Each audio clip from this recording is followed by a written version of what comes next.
स्तप्सा है इस आत्मा, यह आत्मा सत्य है, तप है, सम्यक ज्ञान है, ब्रह्मचर्य है, तो क्या तुम्हारे मन में विचार उठते हैं? तप से विचार उठता है। सिर के बल खड़े हुए लोग, उपवास करते हुए लोग, सूरज से आग बरस रही और वो अपने चारों तरफ धुनी रमाए बैठे हुए।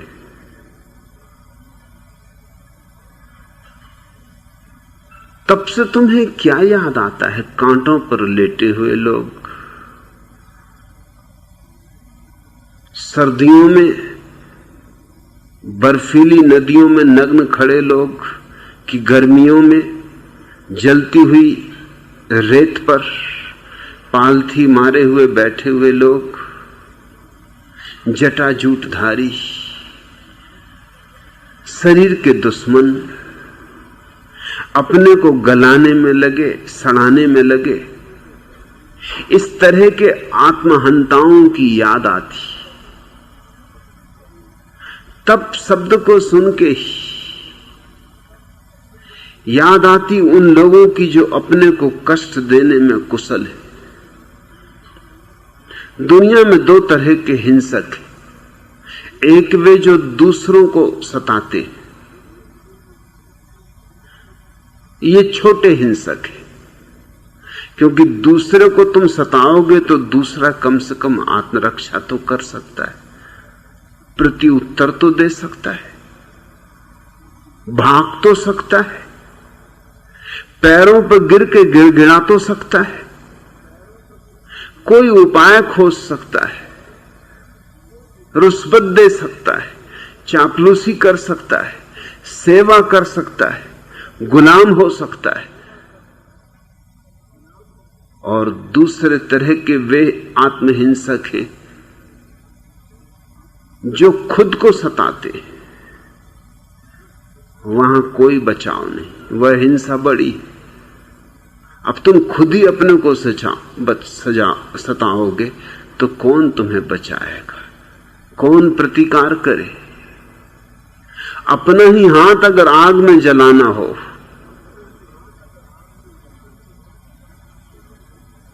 तुमने ही अगर तय किया हो आग में जल जाने का, तो फिर बचना मुश्किल है। आत्महत्या करने वाले व्यक्ति को कैसे बचाओगे? कानून नियम बनाता है, मगर बचा पाता है क्या? कानून बड़ा मूढ़तापूर्ण मालूम पड़ता है। कानून कहता है जो आदमी आत्महत्या करेगा उसको सजा मिलेगी।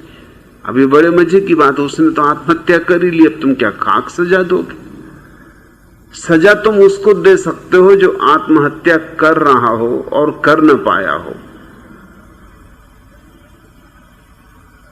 और जो आत्महत्या करना चाहता है, क्या इस दुनिया में उससे कुछ कमी है?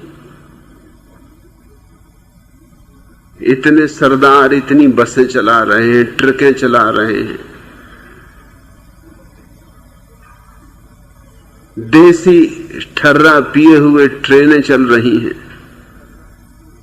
मालगाड़ियां दौड़ रही हैं, झाड़ हैं, पहाड़ हैं, नदी है, समुद्र है। जिसको आत्महत्या करनी है इस बड़े जगत में, कोई उसे बचा सकता है? कैसे बचाओगे? कोई नहीं बचा सकता। हां, पकड़ा जाता है वह व्यक्ति जो करना नहीं चाहता था, यूं कहां करने का बहाना कर रहा था, करने की तरकीब कर रहा था कि उसका कुछ प्रभाव पड़ जाए, धमका रहा था। स्त्रियां आत्महत्या के बहुत उपाय करती, 2-4 गोली खा लेंगी नींद की, मगर इतनी कभी नहीं खाती कि मर जाएं। इतनी ही खाती हैं कि तुमको थोड़ी मुसीबत में डाल दें, कि अब डॉक्टर को बुलाओ, कि पुलिस से छिपाओ, कि अब डरो उनसे, कि अब दोबारा तुमने जो भूल की थी अब ना करना। अब उनकी मान के चलना, ये उनकी तरकीब है, ये गांधीवादी तरकीब है, अपने को सता के तुम पे कब्जा पाने की।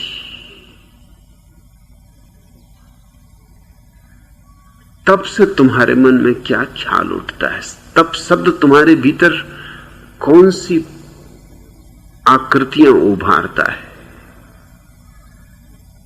आत्मदमन, आत्मप्रीणन। लेकिन तब से इसका कोई संबंध नहीं। तब का ठीक ठीक अर्थ इतना ही होता है कि जीवन में बहुत दुख है, इन दुखों को सहजता से, धैर्य से, संतोष से, अहोभाव से अंगीकार करना। और दुख पैदा करने की जरूरत नहीं। दुख क्या कुछ कम है? पांव पांव पर तो पटे पड़े, दुखी दुख तो है चारों तरफ, लेकिन इन दुखों को भी वरदान की तरह स्वीकार करने का नाम तप है। सुख को तो कोई भी वरदान समझ लेता है, दुख को जो वरदान समझे वह तपस्वी है। जब बीमारी आए उसे भी प्रभु की अनुकंपा समझे, उससे भी कुछ सीखे। जब दुर्दिन आए तो उनमें भी सुदिन की संभावना पाए। जब अंधेरी रात हो तब भी सुबह को न भूले। अंधेरे से अंधेरी बदली में भी वो जो शुभ्र बिजली कौंध जाती है उसका विस्मरण ना हो। कुछ दुख आरोपित करने की जरूरत नहीं, दुख क्या कम है। इसलिए मैं अपने सन्यासी को नहीं कहता कि संसार को छोड़ो, जंगल में जाओ, अपने को सताओ। संसार में कोई दुखों की कमी है कि तुम्हें जंगल जाना पड़े? यहां तरह तरह के दुख हैं। जीवन चारों तरफ संघर्ष, प्रतियोगिता, वैमनस्य, ईर्षा, जलन, द्वेष, इन सब से भरा है। एक दुश्मन नहीं, हजार दुश्मन। जिनको तुम दोस्त कहते हो वो भी दुश्मन। कब दुश्मन हो जाएंगे कहना मुश्किल है। मैकियावेली ने अपनी अद्भुत किताब प्रिंस में लिखा है कि अपने दोस्तों से भी वह बात मत कहना जो तुम अपने दुश्मनों से न कहना चाहो। क्यों? क्योंकि तुम्हारा जो आज दोस्त है वो कल दुश्मन हो सकता है। मैकियावेली पश्चिम का चाणक्य है।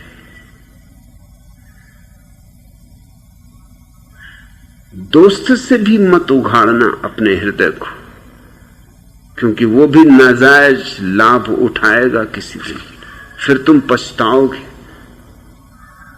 यहां तो सब तरफ कांटे ही कांटे हैं।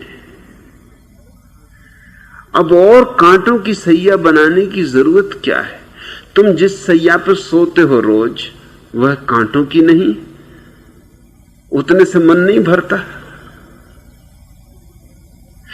पत्नी और पति तुम्हें कम दुख दे रहे हैं,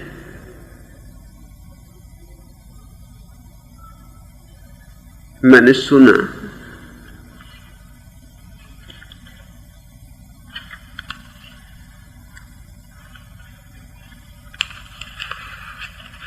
पति पत्नी में पति के देर से घर लौटने पर झगड़ा हो रहा था। पत्नी बोली, अगर आप आइंदा रात 9 बजे के बाद आएंगे तो मैं आपको छोड़कर किसी और से शादी कर लूंगी। पति ने कहा तब तो पड़ोस वाले गुप्ता जी से ही कर लेना। पत्नी ने आश्चर्यचकित होते हुए पूछा, गुप्ता जी से ही क्यों? पति ने शांति से उत्तर दिया, मैं उनसे बदला लेना चाहता हूं। यहां कुछ कमी है। एक दोस्त अपने संगी साथी से कह रहा था, बारिश आने वाली है, मुझे बड़ा डर लग रहा है, मेरी पत्नी बाजार गई हुई। उसके मित्र ने कहा, इसमें डरने की क्या बात है? अरे बारिश कुछ उसे गला तो न देखी, कोई मिट्टी की तो बनी नहीं। बहुत बारिश आ जाएगी तो किसी दुकान में घुस के खड़ी हो जाएगी। मित्र ने कहा, इसी का तो डर है। जिस दुकान में घुस जाती वहीं उधारी करके आ जाती। इस जिंदगी में तुम दुख तो देखो, कुछ कमी है, तब करने कहां जा रहे हो?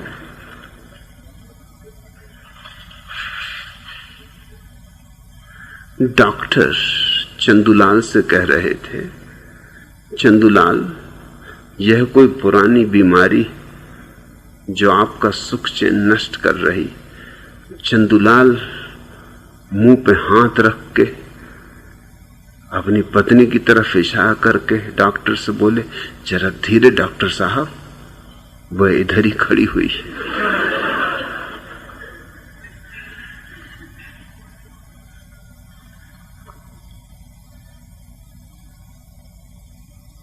एक पुरुष और एक स्त्री पार्क में बैठे बहुत जोर जोर से बातें कर रहे थे। अचानक स्त्री उठी और पुरुष को एक चांटा मारकर गुस्से में वहां से चली गई। इतने में पास से गुजरने वाले व्यक्ति ने वहां बैठे पुरुष से पूछा, वह स्त्री क्या आपकी पत्नी थी? इस पर पुरुष ने बड़े तैस में आके जवाब देते हुए कहा, और नहीं तो क्या, तुम मुझे इतना बेगैरत इंसान समझते हो कि मैं किसी ऐरी गैरी स्त्री से चांटा खा लूंगा?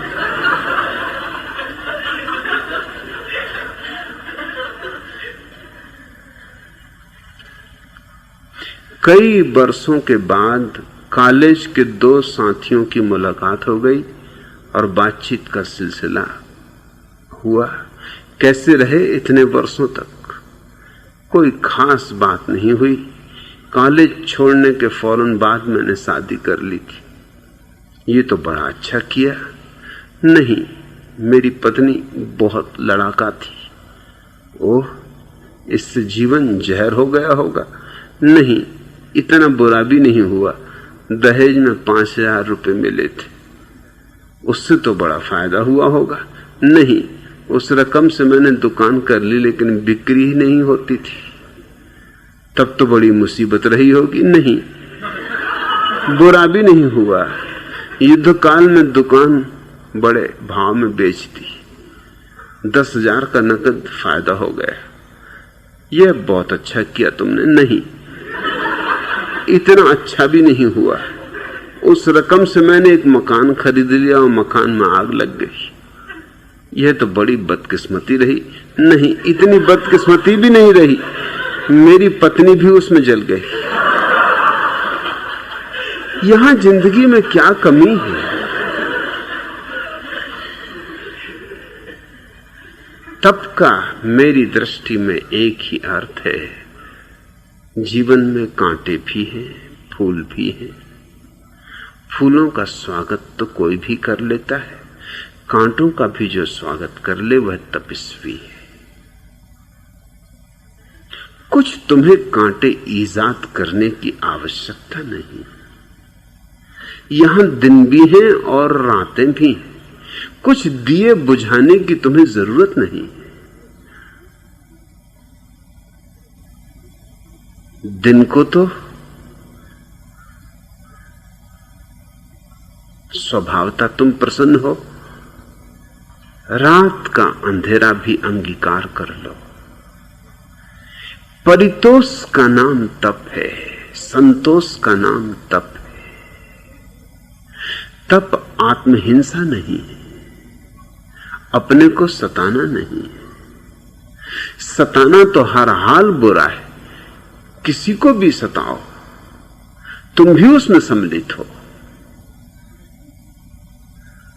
लेकिन जो भी जीवन में आ जाए, सुख हो कि दुख, सफलता हो कि विफलता,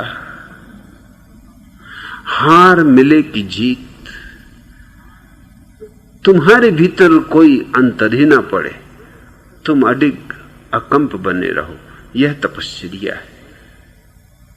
इसलिए तप के लिए किसी हिमालय की गुफा में बैठने की जरूरत नहीं, वह तो तप से भागना है।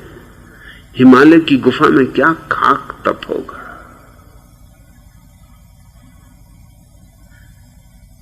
जीवन चुनौती है प्रतिपल, और हर चुनौती छिज जाती है कटार की तरह। उसे फूल की तरह स्वीकार कर लेना तपस्या है। इसलिए ना तो सिर के बल खड़े हो, न धुनी रमाओ, न भभूत लगाओ, न जटाजूट बढ़ाओ, न उपवासे मरो। इस सब की कोई जरूरत नहीं। परमात्मा ने जीवन में सुख और दुख को बिल्कुल समतुल बनाया है। जीवन में हर चीज समतुल है, नहीं तो अस्तित्व बिखर जाए। इसमें समतुलता होनी ही चाहिए। जितना सुख उतना दुख, जितने रात उतने दिन, जितनी सफलताएं उतनी असफलताएं, तुम दोनों को समभाव से ले सको तो तप। लेकिन तुम्हारी व्याख्याओं ने बड़ी मुश्किल कर दी। तुम्हारी व्याख्याओं ने तुम्हें न मालूम क्या क्या सिखा रखा है।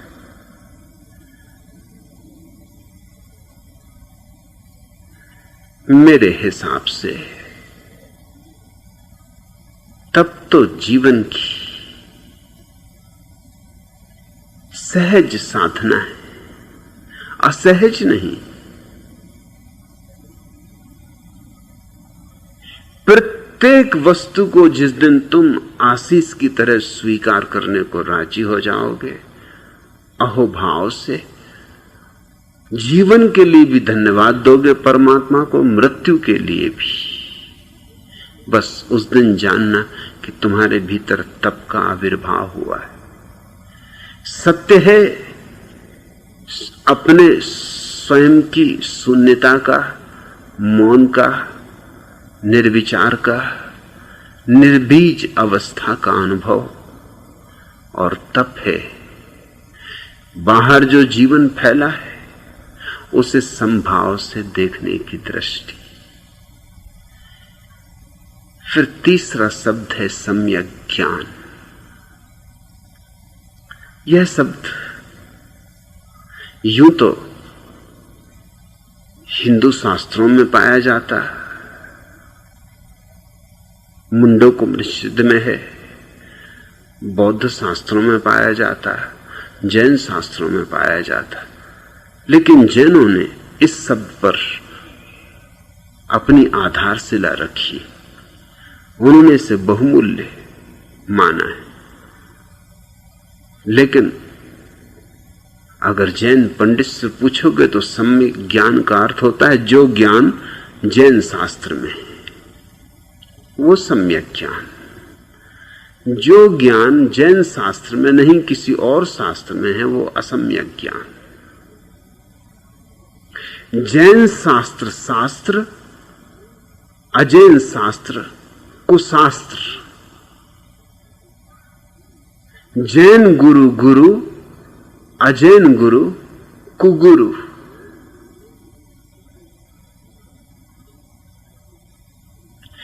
जैन मंदिर में बैठी प्रतिमा सुदेव, किसी और मंदिर में बैठी प्रतिमा कुदेव।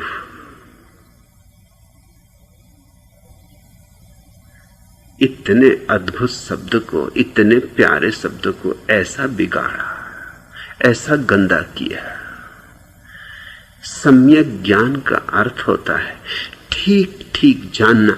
सम्यक शब्द का अर्थ होता है ठीक, जैसा है वैसा जानना। एक ही शर्त पूरी करनी जरूरी है। जैन होना जरूरी नहीं, हिंदू या मुसलमान होना जरूरी नहीं, एक शर्त पूरी करनी जरूरी है। और उस शर्त में तुम बड़े चकित होगे। तुम्हें जैन होना, बौद्ध होना, हिंदू होना, मुसलमान होना छोड़ना होगा। अगर सम्यक ज्ञान को पाना है तो तुम्हें वे सारी धारणाएं छोड़ देनी होंगी जो तुम्हारे ज्ञान को सम्यक नहीं होने देती। जब तुम पहले से ही कोई धारणा लेके चलते हो तो तुम उसे कैसे देखोगे जो है? तुम तो वही देखोगे जो तुम देखना चाहते हो। तुम्हारी आंखों पर तो एक पर्दा है, तुम्हारी आंखों में तो एक चित्र रमा है, एक चित्र बसा है। उसी चित्र के आधार से तुम यथार्थ को देखोगे। ऐसा देखना असम्यक ज्ञान। अगर कुरान बीच में आ जाए या गीता, महावीर या बुद्ध, तो तुम जो जानोगे वो असम्यक ज्ञान। कोई बीच में ना आए, तुम सीधा सीधा जानो। जानने की क्षमता तुम्हारी निर्मल हो, स्वच्छ हो, किसी पूर्व ग्रह से आच्छादित नहीं, किसी पूर्व धारणा से भरी नहीं, दर्पण की तरह हो। जो सामने आए उसे झलका दे, जैसा है वैसा झलका दे। यूं ना कहे कि इस शकल को मैं न दिखाऊंगा क्योंकि ये शकल सुंदर नहीं। कहते हैं बाबा तुलसीदास को कृष्ण के मंदिर में ले जाया गया तो उन्होंने झुकने से इंकार कर दिया। उन्होंने कहा मैं नहीं झुकूंगा, मैं तो धनुर्धारी राम के सामने ही झुकता हूं।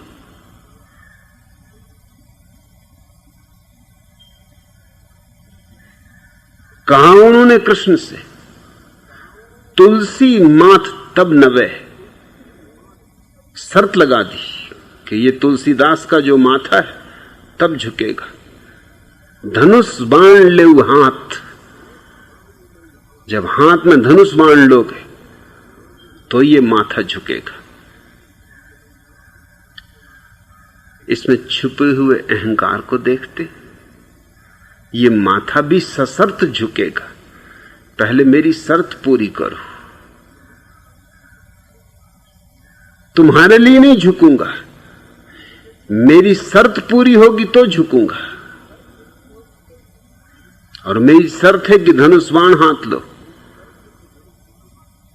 कृष्ण में क्या खराबी थी, बांसुरी में क्या बुराई थी? धनुष बाण से तो बेहतर ही, धनुष बाण से तो ज्यादा विकसित। धनुष बाण से तो बहुत प्यारी। मगर नहीं, अपनी धारणा है। और ये कुछ तुलसीदास का ही रोग नहीं, ये पीलिया सभी की आंखों पर छाया हुआ है। मैं छोटा था, जैन घर में मैं पैदा हुआ। मेरे संगी साथी तो हिंदू थे, उनके साथ में मंदिर जाता तो मेरे उम्र में बड़े जो जैन लड़के थे वो मुझसे कहते माथा मत झुकाना। ये अपने भगवान नहीं, ये हिंदू मंदिर है, ये कोई जैन मंदिर नहीं।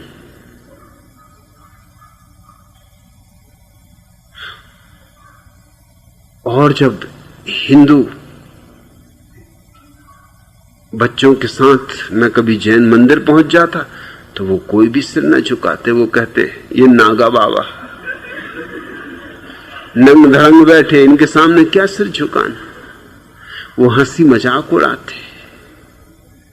ये छोटे बच्चों की ही बात होती तो क्षम्य थी, बड़े बच्चों में भी कुछ फर्क नहीं, उम्र ही ज्यादा है, बच्चे वही के वही।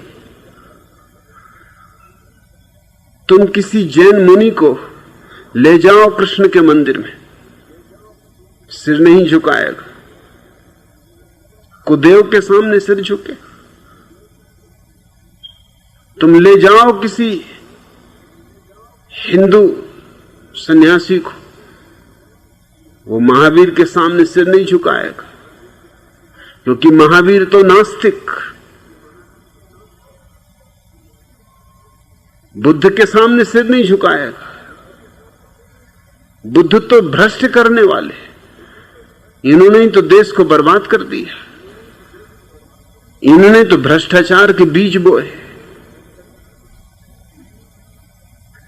तुम मस्जिद के सामने से गुजरते हो, तुम्हारे मन में कभी भाव उठता है कि झुक जाओ, कि जाके 2 क्षण भीतर आराधना कर लो, प्रार्थना कर लो? सवाल ही नहीं उठता।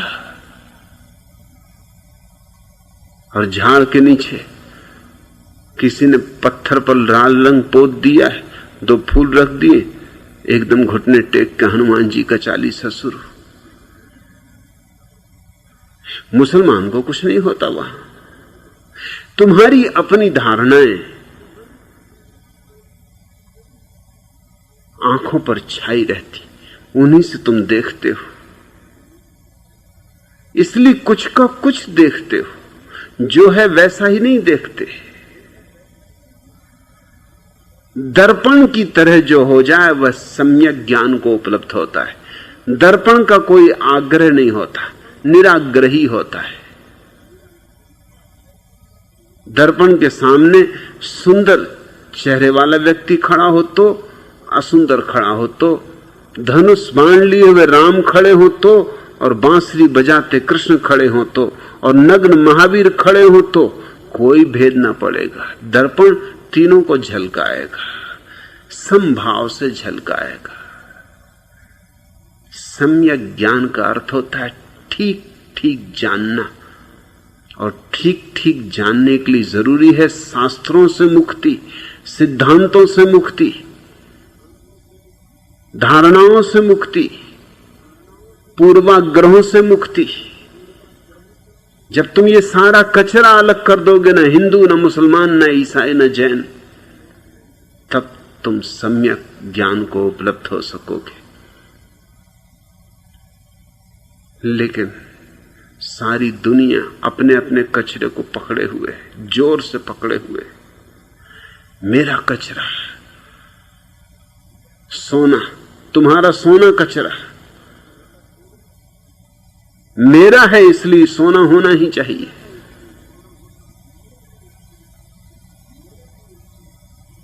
सम्यक ज्ञान जैसा प्यारा शब्द अपनी सारी गरिमा खो दिया। और ब्रह्मचर्य से तुम क्या अर्थ लेते हो? जब ये शब्द तुम्हारे कान में पड़ता है तो तुम्हारे भीतर क्या अर्थ उमकते हैं? तो ब्रह्मचर्य से तुम्हारी धारणाएं बड़ी अजीब है। मेरे एक मित्र थे लाला सुंदर लाल, उनके लिए ब्रह्मचर्य का अर्थ था लंगोट के पक्के।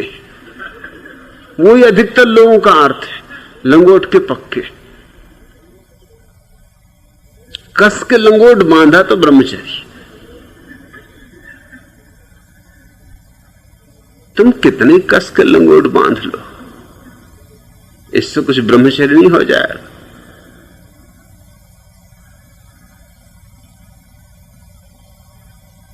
ब्रह्मचर्य सिर्फ काम वासना का दमन नहीं,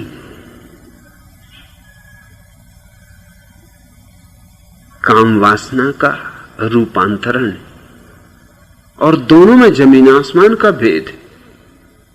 जो काम वासना को दबाएगा वो तो रुग्ण हो जाएगा। ब्रह्मचर्य को तो क्या उपलब्ध होगा? वो तो सामान्य नैसर्गिक वासना से भी नीचे गिर जाएगा, वो तो और भी विकृत हो जाएगा। उसके जीवन में तो 1000 तरह की विकृतियां आ जाएंगी। हाँ, ये भी हो सकता है कि तुम उन विकृतियों को भी पूजा देने लगो। विकृतियां भी पूजी जा रही हैं।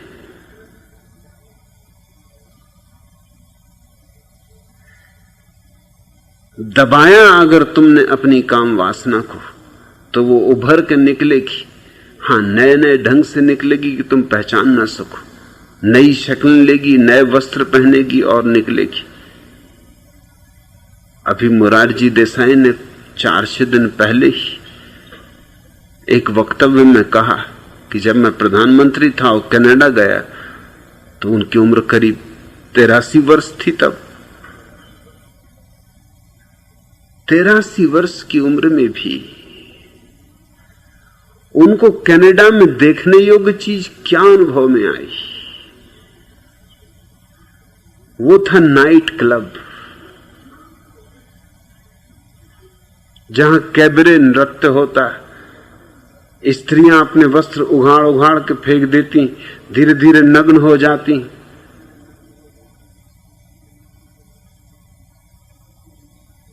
कारण क्या देते हैं वो?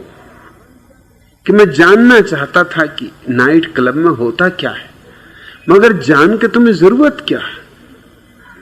83 वर्ष की उम्र में तुम्हें ये उत्सुकता क्या कि वहां क्या होता है? होने तो इतनी बड़ी दुनिया है, इतनी चीजें हो रही। कनाडा में और कुछ नहीं हो रहा था, सिर्फ नाइट क्लब ही हो रहे थे। कनाडा में कुछ और देखने योग्य न लगा, नाइट क्लब, और वो भी चोरी से गए। चोरी से भी जाने योग्य लगा, क्योंकि पता चल जाए कि नाइट क्लब में गए, कैबरे नृत्य देखने गए तो बदनामी होगी। और मुरारजी देसाई तो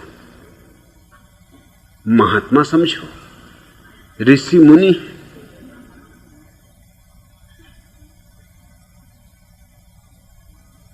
मगर उन्होंने ये बात अब क्यों कही? अब कही उसके पीछे और कारण। गुजरात विद्यापीठ के विद्यार्थियों के सामने वो अपने ब्रह्मचर्य की घोषणा कर रहे थे, उसमें ये बात भी कह गए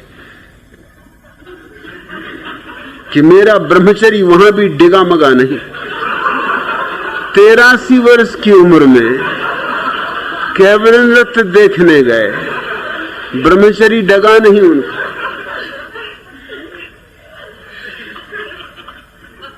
ये तो यूं हुआ कि कब्र में कोई पड़ा हो और चारों तरफ कैबरे नृत्य होता रहे, और कब्र में पड़ा हुआ महात्मा गए, अरे नाचते रहो, मैं अपने ब्रह्मचर्य में पक्का लंगोट का पक्का ऐसा कस के लंगोट बांधा है कि क्या तुम मुझे हिलाओगे? तो उन्होंने बड़ा रस लेके वर्णन किया है कि जैसे मैं अंदर गया, 4 सुंदर स्त्रियां जो मुझे पहचान गई, क्योंकि अखबारों में उन्होंने तस्वीर देखी होगी, आंख एकदम मेरे पास नाचने लगी, हाव भाव प्रकट करने लगी, मगर मैं भी बिल्कुल संयम साधे, नियंत्रण किए, अडिग खड़ा रहा। अब ये संयम साधना और ये अडिग खड़े होना और ये नियंत्रण को बनाए रखना, ये सब किस बात का सबूत है? अभी भी वही सब रोग भीतर छाए हुए हैं, अभी भी कहीं कुछ भेद नहीं पड़ा। नहीं तो नियंत्रण की भी क्या जरूरत थी? इतना संयम बांधने की भी क्या जरूरत थी? अरे नाचती थी तो नाचने देना था, बैठते और प्रसन्न होते। अगर नाच अच्छा था तो प्रशंसा करनी थी।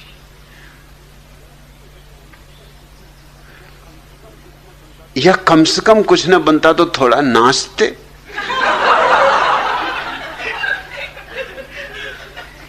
मगर बिल्कुल खड़े रहे, अपने को संभाले हुए कि कहीं पैर फिसल ना जाए, पैर फिसलने का डर,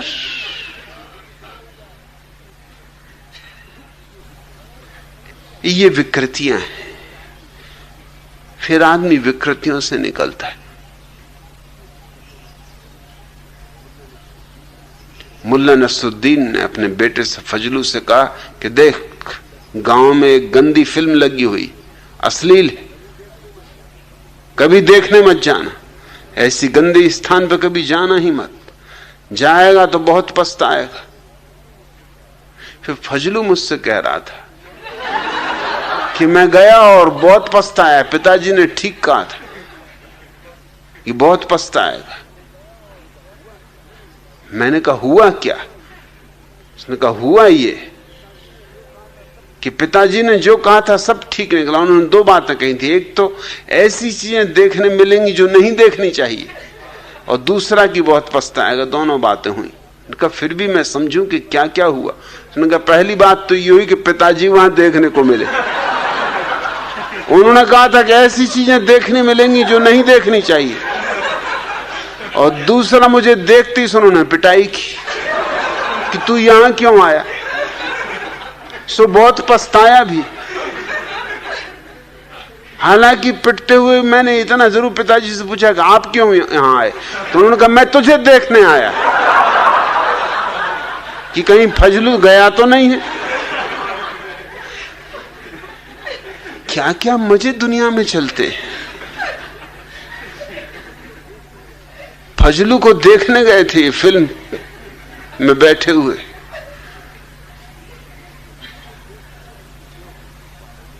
लोग फिर बहाने खोजेंगे, फिर क्या क्या बहाने नहीं खोजते। जैसा ही व्यक्ति दमन करेगा वैसे ही उसके भीतर जो दमित वेग है वो पीछे के दरवाजों से रास्ते बनाने लगेंगे। उस व्यक्तित्व के जीवन में दोहरापन पैदा हो जाएगा या अनेकता पैदा हो जाएगी। उसके बहुत चेहरे हो जाएंगे। वो खंड खंड हो जाएगा। कहेगा कुछ, करेगा कुछ, सोचेगा कुछ, सपने कुछ देखेगा। उसके जीवन में विकृति ही हो जाएगी। उसके जीवन की एकता खंडित हो जाएगी। ब्रह्मचर्य का यह अर्थ नहीं। ब्रह्मचर्य शब्द में ही अर्थ छिपा हुआ है। ब्रह्म जैसी चर्या, ईश्वरीय आचरण, दिव्य आचरण। दमित व्यक्ति का आचरण दिव्य तो हो ही नहीं सकता, अदिव्य हो जाएगा, पाश्विक हो जाएगा, पशु से भी नीचे गिर जाएगा। दिव्य आचरण तो एक ही ढंग से हो सकता है कि तुम्हारे भीतर जो काम की ऊर्जा है वो ध्यान से जुड़ जाए। ध्यान और काम तुम्हारे भीतर जब जुड़ते हैं तो ब्रह्मचर्य फलित होता है। ब्रह्मचर्य फूल है ध्यान और काम की ऊर्जा के जुड़ जाने का। ध्यान अगर अकेला हो और उसमें काम की ऊर्जा ना हो तो फूल कुम्हलाया हुआ होगा, उसमें शक्ति ना होगी। और अगर काम अकेला हो उसमें ध्यान ना हो तो वो तुम्हें पतन के गर्त में ले जाएगा। काश ये दोनों जुड़ जाएं, ध्यान और काम। काम है शरीर की शक्ति और ध्यान है आत्मा की शक्ति। और जहां ध्यान और काम जुड़े वहां आत्मा और शरीर की शक्ति जुड़ गई। फिर तुम इस महान ऊर्जा के आधार पर उस अंतिम यात्रा पर निकल सकते हो जो ब्रह्म की यात्रा है। तब तुम्हारे जीवन में ब्रह्मचर्य होगा। खंडित व्यक्ति की तो प्रतिभा भी नष्ट हो जाती है।